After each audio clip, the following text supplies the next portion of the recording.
जय हरि विष्णु। बोले विष्णु भगवान की जय। आज है वरुधनी एकादशी।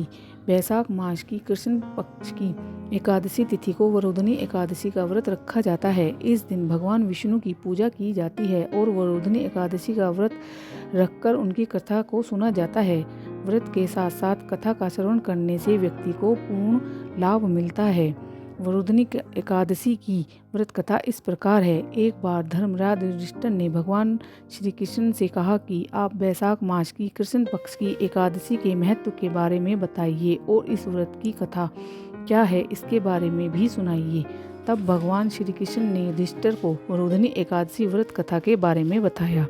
प्राचीन काल में मानधाता नाम का एक राजा था जो नर्मदा नदी के तट पर राज्य करता था। वह एक तपस्वी तथा दानशील राजा था।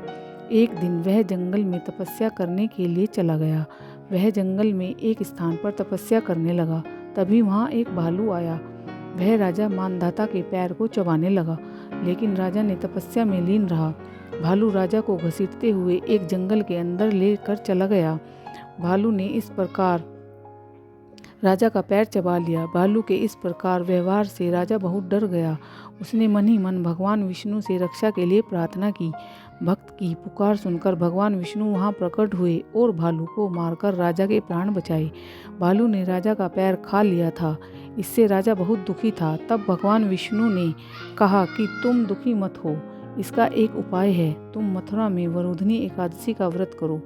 वहाँ पर मेरी वराह अवतार मूर्ति की आराधना करो।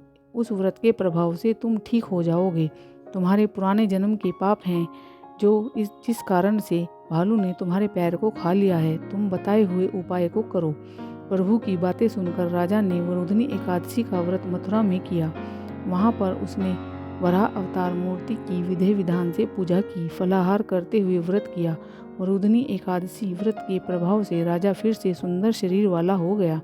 मृत्यु के पश्चात उसे स्वर्ग की प्राप्ति हुई। इस प्रकार जो भी वरुधनी एकादशी का व्रत रखता है उसके पाप नष्ट हो जाते हैं और उसे मोक्ष की प्राप्त होती है।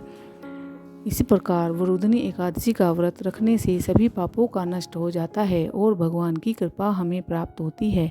बोलिए श्री विष्णु भगवान की जय।